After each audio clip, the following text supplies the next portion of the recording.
Bismillahirrahmanirrahim. Assalamualaikum warahmatullahi wabarakatuh. Kami di sini dari kelompok 4 akan membahas mengenai laporan pembiayaan IMBT Bilbai pada usaha bengkel motor mandiri maju. Perkenalkan, kami dari kelompok 4 yang beranggotakan Saya Clarissa Alfi Wijaya, NIM 402200129. Dias Ayu Triani 4022000133. Perkenalkan, nama saya Dian Lestari dengan NIM 402200137. Perkenalkan, nama saya Ekti Fandu Galang Wiguna, NIM 402200140. Perkenalkan, nama saya Hisyam Azhari, NIM 40022000148. Untuk pembahasan kita kali ini adalah yang pertama akad ijarah mutahiyah bitamlik, yang kedua penjelasan profil nasabah dan profil usaha, yang ketiga rumusan masalah, dan yang keempat adalah penutup. Di sini saya akan menjelaskan bagaimana akad ijarah muntahiyah bitamlik itu. Transaksi yang disebut dengan ijarah muntahiyah bitamlik adalah akad yang mengatur permanfaatan hak guna. Transaksi ini sejenis perpaduan antara kontrak sewa dan jual beli atau hibah, atau lebih tepatnya akad sewa yang diakhiri dengan kepemilikan barang di tangan penyewa. Sifat perpindahan kepemilikan ini pula yang membedakan dengan ijarah biasa. Banyak yang menamakan ijarah muntahiyah bitamlik dengan leasing, karena dua bentuk akad ini mengacu pada sewa menyewa. Walaupun terdapat kesamaan, tetapi ada karakteristik yang membedakannya. Salah satu karakteristik yang membedakannya adalah lease purchase atau sewa beli, yaitu kontrak sewa sekaligus beli. 2. Profil nasabah. Nama nasabah kami adalah Pak Miftahuddin. Tempat tanggal lahir Madiun 13 Maret 1997. Pekerjaan wira swasta. Agama Islam. Nomor KTP 351903 130 397 002. Pendidikan terakhir SLTP atau sederajat. Alamat Desa Tumpang, RT 13 RW 2, Kelurahan Geger, Kecamatan Geger, Kabupaten Madiun. Status sudah kawin. Nomor telepon 0838 4542 0494. Profil usaha. Nama usaha bengkel sepeda motor yang bernama Mandiri Maju Group. Tahun berdiri sekitar akhir tahun 2016. Alamat usaha Desa Tumpang, RT 13 RW 2, Kelurahan Geger, Kecamatan Geger, Kabupaten Madiun. Pemilik usaha adalah Pak Miftahuddin. Nomor telepon 0838 4542 0494. Untuk rumusan yang kita gunakan atau yang kita bahas adalah yang pertama, bagaimana prosedur pelaksanaan pembiayaan IMBT Bilbai pada usaha bengkel motor mandiri maju. Yang kedua, bagaimana dampak pembiayaan IMBT Bilbai pada usaha bengkel motor mandiri maju. Yang kedua, bagaimana resiko yang dapat timbul pada pembiayaan IMBT Bilbai pada usaha sepeda motor. Yang keempat, bagaimana proses negosiasi dalam pembiayaan IMBT Bilbai pada usaha bengkel sepeda motor. Yang kelima, bagaimana analisis terhadap mekanisme pembiayaan IMBT Bilbai pada laboratorium Mini Bank Syariah IAIN Ponorogo sesuai dengan prinsip syariah. Dan yang terakhir adalah bagaimana strategi penanganan pembiayaan bermasalah pada pembiayaan IMBT Bilbai pada usaha bengkel sepeda motor. Untuk selanjutnya yaitu saya akan menjelaskan sedikit mengenai tentang prosedur pelaksanaan pembiayaan IMBT Bilbai pada usaha bengkel sepeda motor Bapak Miftahudin. Nah, dalam melakukan proses pelaksanaan pembiayaan ini ada beberapa tahap yang harus dilalui, yaitu yang pertama kita mencari nasabah, kemudian pencairan dana, kemudian proses pengangsuran pembiayaan dan juga pelunasan pembiayaan di Lab Mini Bank Syariah. Nah, pada tahap pertama yaitu pada tahap pencarian nasabah. Dalam melakukan pencarian nasabah, pihak Lab Mini Bank Syariah itu diwakili oleh kelompok 4, yaitu yang beranggotakan 5. Nah, di sini dari 5 orang, dari yang kelompok yang terdiri dari 5 orang ini mencari nasabah di sekitar desa Geger. Nah, kemudian ketika kita sudah mensurvei, kemudian kita mendapatkan calon nasabah, yaitu yang bergerak pada bidang jasa, yaitu pada usaha bengkel sepeda motor milik Bapak Miftahudin. Nah, kemudian yang kedua, kita setelah melakukan pencarian dan dari pihak calon nasabah itu setuju, maka selanjutnya kita melakukan proses negosiasi antara kedua belah pihak, yaitu antara pihak nasabah dan juga pihak Lab Mini Bank Syariah. Nah, di sini dalam proses negosiasi ini kita melakukan negosiasi terhadap berapa lama waktu yang kita tentukan dalam pembiayaan ini, dan juga dana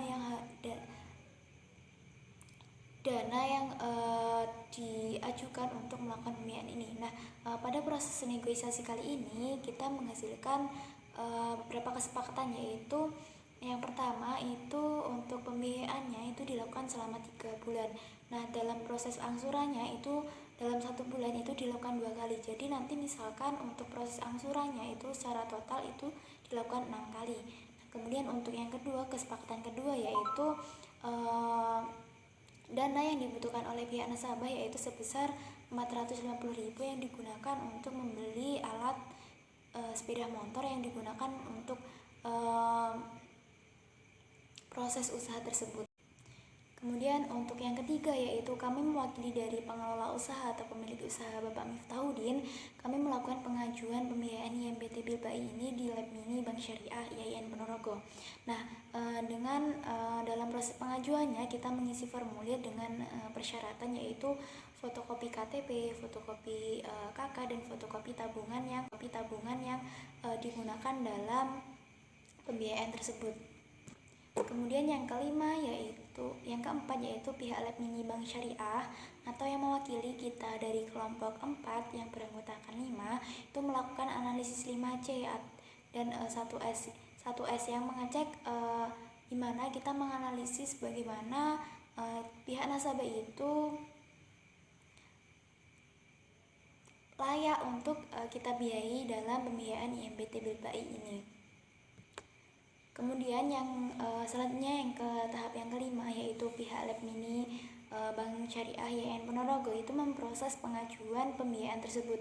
Nah, kemudian kami dari perwakilan pelaku usaha atau perwakilan dari Bapak Miftahudin, kita mengambil pembiayaan tersebut sebesar 450.000 dan juga kita membayar administrasi sebesar 20.000.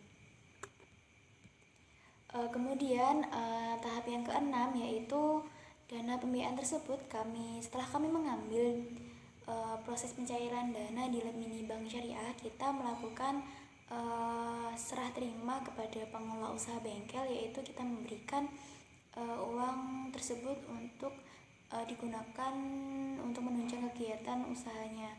Nah, kemudian pihak nasabah ketika sudah kelompok kami berikan, maka pihak nasabah sudah mulai untuk melakukan pengangsuran. Untuk rumusan masalah yang selanjutnya adalah analisis dampak pembiayaan bagi nasabah. Dapat dibedakan menjadi 2, yaitu sebelum menggunakan pembiayaan IMBT Bilbai dan sesudah menggunakan pembiayaan IMBT Bilbai. Untuk yang sebelum menggunakan IMBT Bilbai, dampaknya adalah 1. Usaha Bapak Miftahudin kekurangan barang untuk stok di dalam usahanya. Yang kedua, Bapak Miftahuddin terkendala barang karena tidak mempunyai modal untuk membeli barang yang dibutuhkan. Yang ketiga, Bapak Miftahuddin membeli barang harus tunai atau secara lunas. Padahal Bapak Miftahuddin masih belum mempunyai dana untuk membeli peralatan yang dibutuhkan dalam usahanya tersebut. Untuk yang keempat adalah Bapak Miftahuddin kekurangan persediaan barang karena hanya mengandalkan modal milik pribadinya sendiri. Jadi untuk melengkapi barang dalam usahanya itu masih kurang atau kurang lengkap. Selanjutnya dampak setelah menggunakan pembiayaan IMBT Bilbai adalah 1.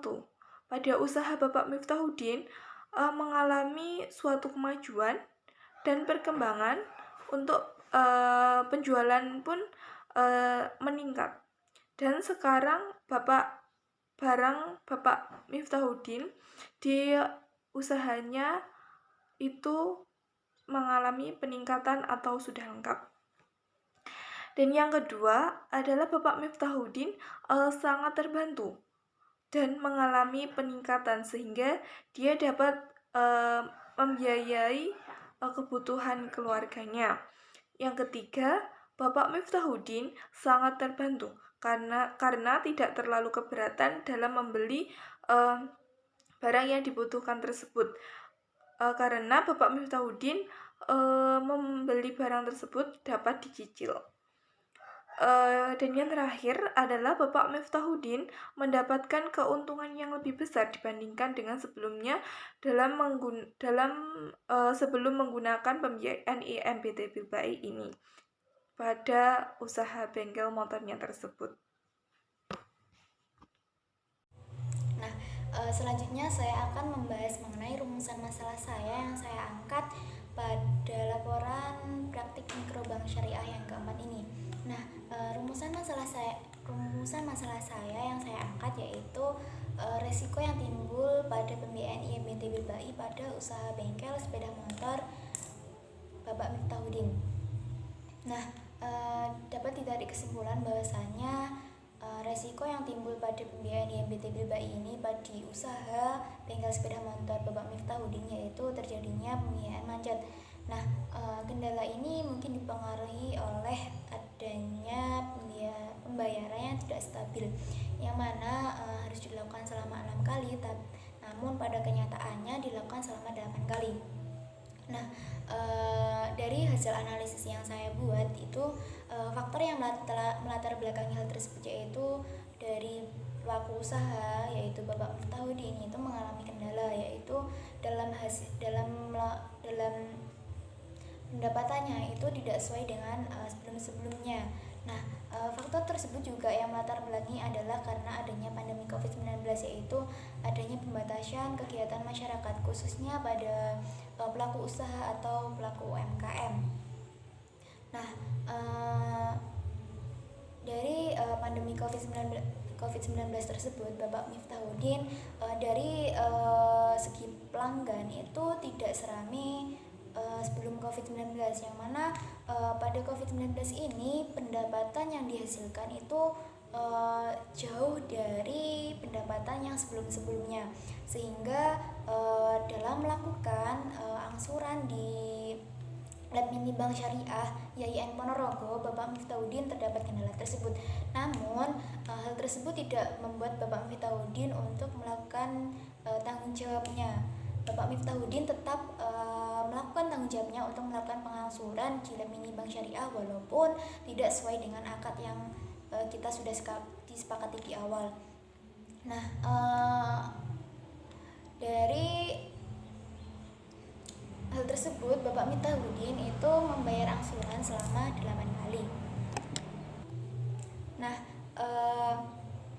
namun kendala itu bukan termasuk kendala yang utama karena dari Lab Mini Bank Syariah itu bisa memberikan solusi kepada Bapak Miftahuddin, yaitu supaya Bapak Miftahuddin tetap melakukan kewajibannya untuk melakukan angsuran. Nah, solusi apa yang diberikan Lab Mini Bank Syariah kepada nasabah tersebut, yaitu analisis proses negosiasi dalam pembiayaan IMBT Bilbay pada usaha bengkel sepeda motor Mandiri Maju Group. Pada pembiayaan IMBT yang diberikan oleh Laboratorium Minibank Yayan Ponorogo kepada bengkel Mandiri Group Pak Miftahuddin dikatakan sangat membantu. Tentunya untuk mendapatkan nasabah tersebut bukanlah hal yang mudah. Salah satu dari kelompok kami yang merupakan tetangga pemilik bengkel menawarkan apakah Pak Miftahuddin memiliki kekurangan alat dalam menjalankan usahanya. Kemudian bengkel tersebut sedang membutuhkan alat berupa burung tiger. Kemudian salah satu dari kelompok kami yang berada di bengkel menawarkan apakah Pak Miftahuddin bersedia untuk mengikuti pembiayaan pada Laboratorium Minibank Yayan Ponorogo sebagai praktikum mata kuliah praktek mikro bank syariah dengan menggunakan akad IMBT Bilbay. Pada mulanya, dari salah satu kelompok kami menjelaskan dari sistem pembiayaan IMBT Bilbay yang merupakan akad sewa pada awal akad. Karena mendengar akad sewa awalnya pihak nasabah sedikit ragu-ragu untuk mengikuti pembiayaan tersebut. Setelah selesai menjelaskan bahwa pada akhir akad barang tersebut akan berpindah kepemilikan kepada pihak nasabah dan proses pelunasan dapat diangsur, sangat meringankan beban ekonomi. Akhirnya, Pak Miftahuddin menyetujui untuk mengikuti pembiayaan tersebut. Kemudian, kami merundingkan untuk bernegosiasi tentang margin yang akan kami ambil. Setelah menjalani kesepakatan bersama, menjelaskan persyaratan, kami melakukan pencairan di Laboratorium Minibank. Setelah pencairan di Laboratorium Minibank Yayan Ponorogo, kami mencarikan barang yang dibutuhkan bengkel tadi, kemudian menyerahkan kepada nasabah, lalu kelompok kami tinggal menunggu angsuran pembiayaan. Baik, selanjutnya saya akan membahas pembahasan mengenai analisis terhadap mekanisme pembiayaan IMBT Bilbay pada Laboratorium Minibank Syariah Yayan Ponorogo sesuai dengan prinsip Islam. Pihak Laboratorium Minibank Syariah Yayan Ponorogo pada tahap awal ini melakukan analisis 5C plus 1S dengan rincian sebagai berikut. Pertama, karakter atau watak calon nasabah adalah hal yang sangat penting dalam proses pembiayaan. Pihak Laboratorium Minibank Syariah Yayan Ponorogo menilai karakter nasabah dengan melakukan wawancara dan trade checking atau kunjungan ke lingkungan nasabah, tetangga, dan rekan bisnis. Kemudian yang kedua, kapital merupakan kondisi kekayaan yang dimiliki oleh usaha yang dikelola oleh nasabah. Kemampuan kapital dimanifestasikan dalam bentuk kewajiban untuk menyediakan safe finansial di mana sebaiknya jumlahnya lebih besar dari pembiayaan yang diminta kepada bank. Kemudian yang ketiga yaitu capacity atau merupakan kemampuan nasabah untuk menjalankan usaha guna memperoleh laba yang diharapkan sehingga dapat mengembalikan pembiayaan yang diterima. Pihak Laboratorium Minibank Syariah Yayan Ponorogo menilai kapasiti dengan dilihat dari omset penjualan usaha nasabah selama 1 bulan dikurangi dengan modal awal dan beban operasional hingga menghasilkan pendapatan bersih. Jika pendapatan bersih melebihi 50% dari besarnya angsuran setiap bulan, maka dapat dipastikan nasabah mampu untuk membayar angsuran. Kemudian yang keempat, yaitu condition of economy.